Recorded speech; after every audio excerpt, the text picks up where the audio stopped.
प्रधान न्यायाधीशमा doctor Manoj Kumar Sharma नियुक्त। एकै दिन संसदीय सुनुवाई, शपथ र पदबहाली सम्पन्न भएको छ। सर्वोच्च अदालतमा थन्किएका झण्डै 22,000 मुद्दा फरछोट गर्ने ठूलो जिम्मेवारी नयाँ प्रधान न्यायाधीशको काँधमा।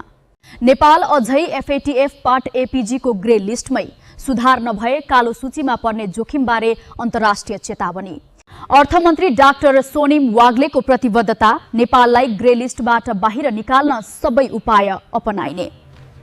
विद्यार्थी संख्या घट्दै जाँदा 15,000 सामुदायिक विद्यालय संकटमा, सरकारले गाभ्ने योजना अघि बढायो।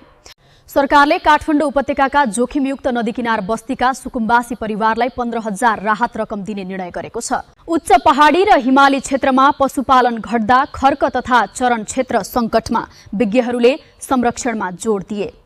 कक्षा 1 मा भर्ना भएका मध्ये 6 लाख भन्दा बढी विद्यार्थी बीचमै पढाइ छाडेको तथ्य सार्वजनिक भएको छ।